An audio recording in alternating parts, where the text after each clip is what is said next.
When Kim Kardashian, one of the most famous women on the planet, accused NASA of faking the moon landing, the internet lost its mind.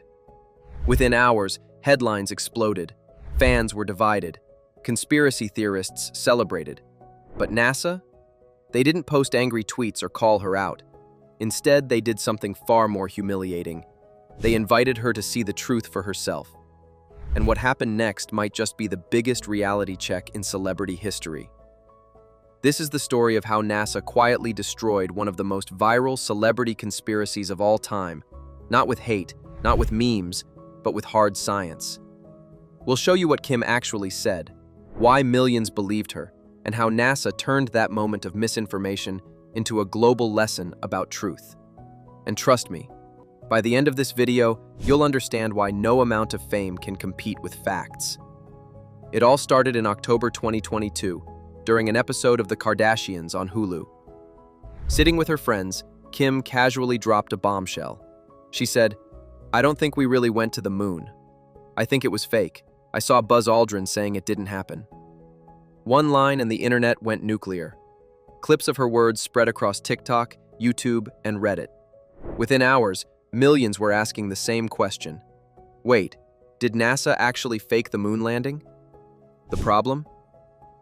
Kim was quoting a fake video, a short, edited clip of astronaut Buzz Aldrin ripped completely out of context. That clip shows Buzz talking to a little girl who asks, "Why haven't we gone back to the moon?" He answers, "That's not an 8-year-old's question, that's my question. But I think I know why, because we didn't go there." The conspiracy pages cut it right there and used it as proof. But in the full interview, Buzz immediately adds, "And that's the way it happened." He wasn't saying the moon landing was fake, he was explaining why NASA stopped going after the Apollo missions. When Kim saw that short, edited version, she believed it. And suddenly, 170 million people heard her repeat a lie that's been debunked for decades. Within hours, Buzz Aldrin's name was trending again for all the wrong reasons. People started tagging NASA, demanding answers. The space agency could have easily ignored it, but instead, they made a move that shocked everyone. They didn't clap back. They didn't insult her. They simply invited her and her kids to come see NASA's Artemis rocket launch. You don't fight misinformation with insults. You fight it with education. But before we get to that humbling NASA moment, let's rewind for a second. Because Kim Kardashian wasn't the first person to question the moon landing. Ever since 1969, people have been calling it fake. They said the flag was waving, the shadows were wrong, and the photos had no stars. But every single claim has been scientifically explained decades ago. Let's go through the top ones and why they're complete nonsense. The flag was waving, but there's no air on the moon. Reality. The flag looks like it's waving because the astronauts twisted the pole into the ground. In a vacuum, there's no air resistance, so that motion makes the fabric ripple for longer. No wind, just physics. There are no stars in the moon photos. Reality. Camera exposure. The lunar surface is blindingly bright. Astronauts used fast shutter speeds to avoid overexposure. Stars are too dim to show up in those settings. The shadows don't line up. Reality. Uneven ground and wide-angle lenses make shadows look strange. Every lighting angle is consistent with sunlight, not studio lights. Every single proof of fakery falls apart the moment you apply real science. Now let's talk about the real evidence that we went to the moon. The kind of proof no Hollywood studio could ever fake. The Apollo missions brought back 382 kilograms of lunar rock and soil. These rocks have unique isotopes, no traces of water, and show exposure to cosmic radiation. Dozens of countries, even the Soviet Union, have studied them.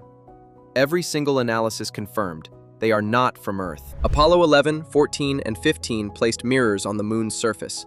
Today, scientists around the world still bounce lasers off them to measure the moon's distance. That's happening right now. If we never went, who put them there?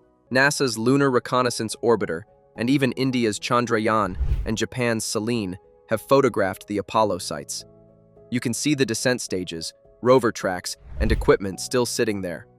Independent space agencies confirmed the same thing. Humans were there. So why do people, even famous ones, still fall for this? Because the internet rewards drama, not truth. Conspiracy videos get millions of views because they make people feel like they've discovered something hidden. It's not about logic, it's about emotion. When a celebrity says, "I don't believe NASA," it makes others feel bold for questioning authority. But questioning doesn't mean ignoring evidence. NASA isn't perfect, but science isn't a belief system. It's a process built on testing, evidence, and repeatable results. And this is where Kim's humiliation began quietly and politely. After her moon landing comment went viral, NASA's official social media posted something subtle. "To the moon, and back again. Artemis is launching soon. No names, no shade." But a few weeks later, Kim and her son Saint were seen at the Kennedy Space Center as NASA's guests. She was shown the Artemis rocket, humanity's next mission to return to the moon. She saw real astronauts, real spacecraft, real missions in progress. No Hollywood lights, no green screens, just raw, beautiful reality. That's when the humiliation hit. NASA didn't need to embarrass her. The truth did it automatically. Because standing in front of a 98-meter-tall rocket, one powerful enough to send people back to the moon, makes any studio conspiracy look ridiculous. Kim later posted photos with her son, calling the experience amazing and educational. She thanked NASA publicly and shared that her son wanted to be an astronaut someday. No public apology, but no more moon landing denial either. Sometimes silence says everything. NASA handled the situation perfectly. They turned a viral rumor into a teachable moment. Instead of mocking Kim, they used her platform to spark curiosity, especially for her millions of young fans. Because in the end, that's what science is about, turning questions into discovery. Doubt isn't the enemy, ignorance is. But there's a bigger lesson here. Fame doesn't equal knowledge. Having millions of followers doesn't make your words true. The universe doesn't care about celebrity opinions. It runs on physics, chemistry, and math. And those laws don't bend for reality TV. NASA's response proved that science doesn't need to shout. It just needs to show, patiently, clearly, and confidently. So next time someone says the moon landing was fake, ask them, can you fake lunar dust that's been bombarded by radiation for 4 billion years? Can you fake laser beams bouncing off mirrors still sitting on the moon right now?